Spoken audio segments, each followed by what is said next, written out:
Pernahkah kalian mendengar kisah tentang hantu yang muncul dari dalam jamban? Bukan sekadar cerita horor biasa. Ini adalah kisah nyata yang dialami ibuku sendiri saat mondok di sebuah pesantren di Salatiga. Konon, ada sosok mengerikan bernama hantu Jegrik, hanya kepala tanpa tubuh, yang suka muncul di kamar mandi santri perempuan. Suatu malam, ibuku mengalami kejadian yang tak akan pernah ia lupakan. Sebuah suara berbisik dari dalam lubang jamban, dan yang ia lihat setelahnya membuat bulu kuduk berdiri. Apa yang sebenarnya terjadi? Apakah Jegrik hanya sekadar mitos? Atau memang benar-benar ada? Simak kisahnya sampai akhir, tapi hati-hati. Mungkin Jegrik masih mengintai di tempat yang tak kalian duga.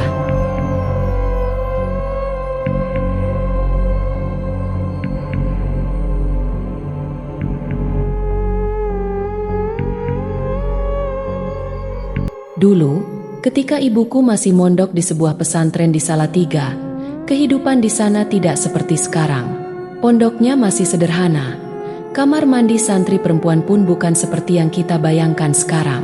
Waktu itu, kamar mandinya berupa jamban, sebuah lubang pembuangan yang dikelilingi pohon bambu tinggi. Airnya pun harus ditimba dari sumur, dan suasananya seringkali sunyi mencekam, terutama saat malam tiba. Di pondok itu, ada satu kisah yang sudah melegenda di kalangan santri tentang makhluk gaib bernama hantu Jegrik. Sosoknya menyeramkan, hanya berupa kepala yang melayang tanpa tubuh, dengan mata melotot, rambut panjang kusut, dan gigi tajam menganga. Konon, Jegrik sering muncul di kamar mandi, terutama dari dalam lubang jamban. Santri yang sedang buang air sering mendengar suara lirih mendesah atau terkadang tertawa pelan dari dalam lubang. Jika berani mengintip ke dalam, mereka bisa melihat sepasang mata merah menyala menatap dari dalam kegelapan. Ibuku sendiri awalnya tidak terlalu percaya dengan cerita itu. Hingga suatu malam, saat ia terpaksa pergi ke kamar mandi sendirian karena perutnya sakit. Dengan membawa senter kecil, ia berjalan melewati lorong gelap menuju jamban yang terletak di ujung area pondok, dekat pohon nangka besar yang sering disebut-sebut menjadi tempat munculnya Jegrik. Saat sedang jongkok di atas lubang jamban, tiba-tiba terdengar suara gemericik air, padahal tak ada siapapun di sana. Kemudian, dari dalam lubang, muncul suara pelan berbisik. "Hehehe, kowe endelok opo? Hehe, kamu lihat apa?" Ibuku langsung merinding. Tiba-tiba senter kecil yang dibawanya berkedip-kedip, lalu mati total. Saat itulah ia melihat sesuatu muncul dari dalam lubang jamban. Sebuah kepala dengan mata merah menyala dan senyum mengerikan. Rambutnya panjang dan basah, meneteskan air hitam pekat. Dengan sekuat tenaga, ibuku berteriak dan berlari sekencang mungkin tanpa menoleh ke belakang. Saat sampai di asrama, ia mendapati beberapa santri lain sudah terjaga. Mereka bertanya dengan wajah ketakutan, "Apa kamu lihat Jegrik?" Ibuku hanya mengangguk dengan napas memburu. Sejak kejadian itu, ia tak pernah lagi pergi ke kamar mandi sendirian saat malam. Kisah tentang Jegrik pun semakin menyebar di kalangan santri, menjadi legenda menyeramkan yang masih dibicarakan hingga kini. Konon, Jegrik adalah arwah penasaran seorang santri yang dulu meninggal di kamar mandi pondok karena terjatuh ke dalam lubang jamban.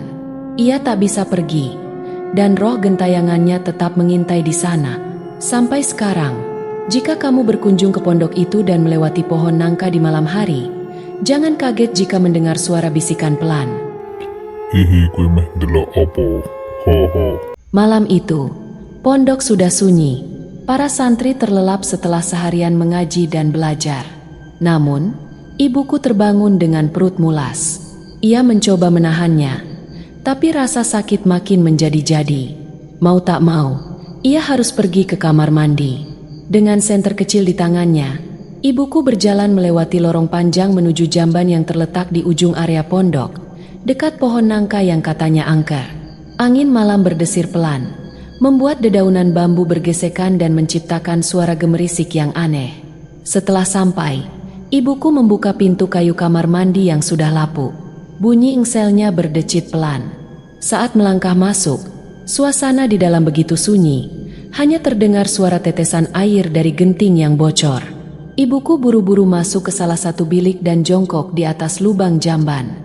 Baru beberapa detik berlalu, tiba-tiba ia merasa ada yang aneh. Suara gemericik air terdengar lagi, kali ini lebih dekat. Awalnya, ibuku mengira itu hanya air dari genting. Tapi kemudian, hehehe kowe endelok opo? Suara lirih itu terdengar dari dalam lubang jamban. Jantung ibuku langsung berdegup kencang. Tubuhnya mendadak kaku.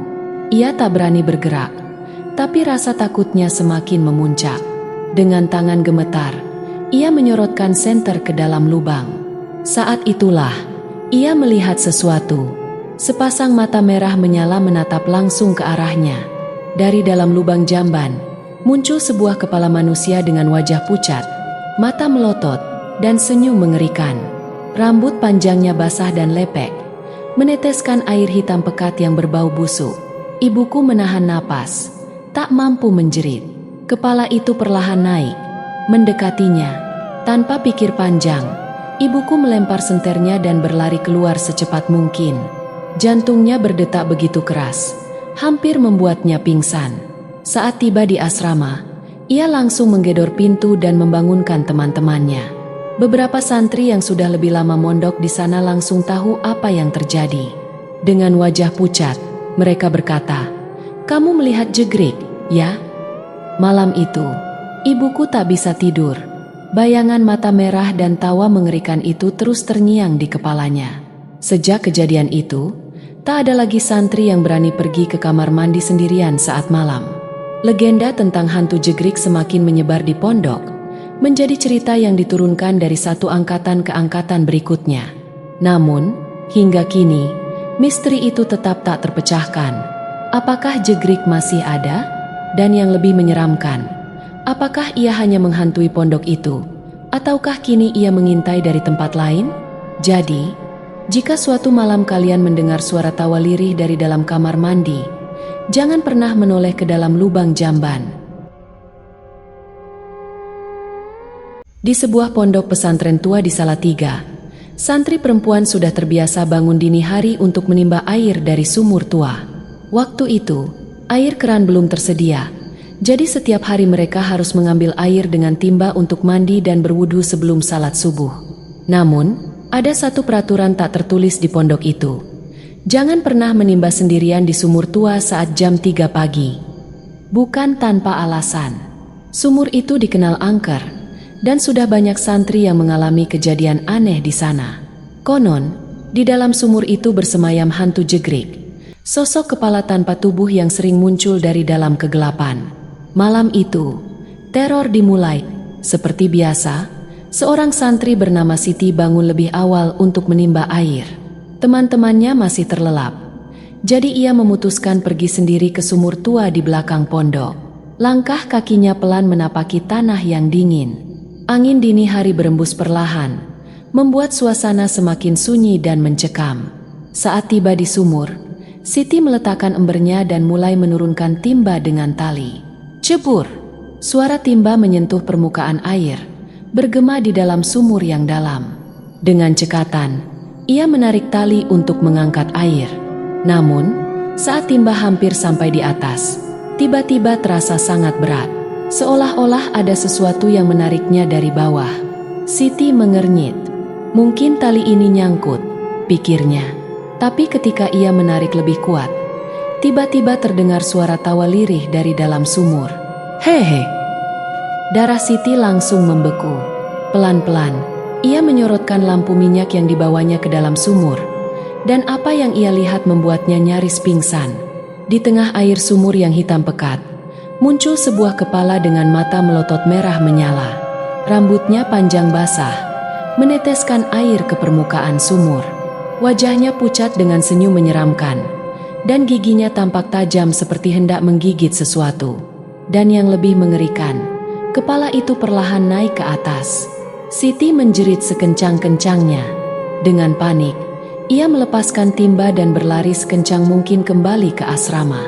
Tubuhnya gemetar hebat, sementara teman-temannya terbangun karena suara teriakannya. Malam itu, para santri yang lebih tua hanya menggeleng pelan. Dia melihat Jegrik. Bisik mereka. Sejak kejadian itu, Tak ada lagi santri yang berani menimba sendirian di sumur tua pada jam 3 pagi. Namun, hingga kini, suara tawa lirih itu masih sering terdengar dari dalam sumur. Hehe,